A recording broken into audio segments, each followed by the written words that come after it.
কোনো রকমের কারচুপির চেষ্টা করে তাহলে তাদের এনআইডি কিংবা তাদের যে জাতীয় পরিচয় এবং ভোটার এগুলো সব তারা ব্লক করে দেবেন। পৃথিবীর বিভিন্ন দেশে আমাদের অনেক ভাই বোনেরা তারা ভোটার হয়েছেন এবং তারা নির্বাচনে তাদের ভোট প্রয়োগ করবেন। তাদের কাছে যে ব্যালট পেপার পাঠানো হয়েছে সেই ব্যালট পেপারে কেউ মনে করতে পারেন ঘটনাক্রমে, কিন্তু আমরা বলি যে এটা খুব উদ্দেশ্যমূলকভাবে দেশের কয়েকটি রাজনৈতিক দল তাদের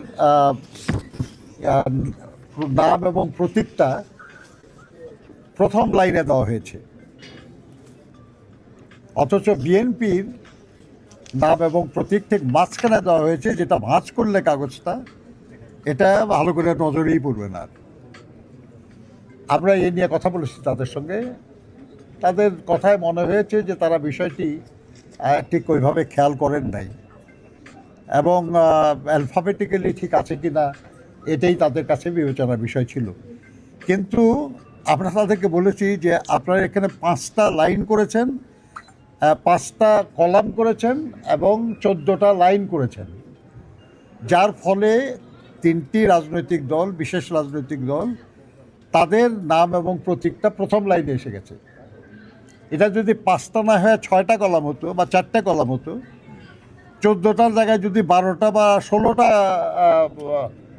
লাইন হতো, তাহলে কিন্তু এই ব্যাপারটা এইভাবে সাজানো সুযোগ ছিল না। কাজেই ব্যাপারটা ইচ্ছাকৃতভাবেই করা হয়েছে এবং আপনারা হয়তো নজরে পড়ে নাই, কিন্তু যারা আসলে ভেতরে কাজটা করেছে সম্ভবত তারা এটা কোনো উদ্দেশ্য নিয়েই করেছে।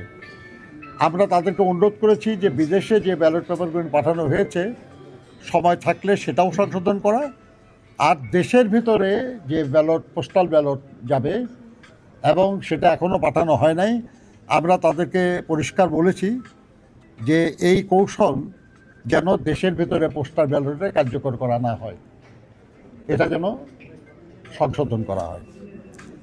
আমরা এটাও বলেছি তাদেরকে যে এই পোস্টাল ব্যালট পৃথিবীর বিভিন্ন জায়গায় যে পদ্ধতিতে বিতরণ করা হচ্ছে এবং এটা সঠিক হচ্ছে না, এটা কিছু ত্রুটি হচ্ছে, যার জন্য আমরা দেখেছি যে বাহরাইনে একটি বিশেষ রাজনৈতিক দলের নেতৃবৃন্দ তারা এই অনেকগুলি ব্যালট পেপার তারা সেটা হ্যান্ডেল করছে।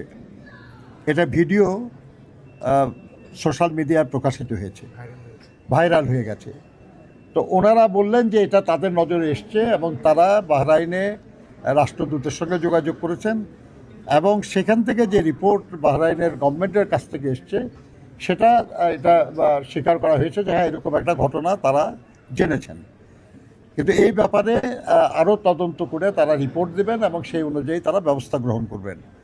আপনারা জানেন যে নির্বাচন কমিশনের পক্ষ থেকে বলা হয়েছিল যে যদি কেউ এই ভোটে কোনো রকমের কারচুপির চেষ্টা করে তাহলে তাদের এনআইডি কিংবা তাদের যে জাতীয় পরিচয় এবং ভোটার এগুলো সব তারা ব্লক করে দেবেন। আমরা মনে করি যে যারাই এই নির্বাচনকে বিঘ্নিত করার জন্য এটাকে কারচুপি করার চেষ্টা করছে তাদের বিরুদ্ধে যেন আইন অনুযায়ী কার্যকর ব্যবস্থা নেওয়া হয়। মিল্ক ক্রিম আর এক্সাইটিং ফ্রুট ফ্লেভারে তৈরি হুররে ওয়েফারের মাঞ্চি টেস্টে আপনিও বলবেন টেনশন দূর রে, হয়ে যাক হুররে।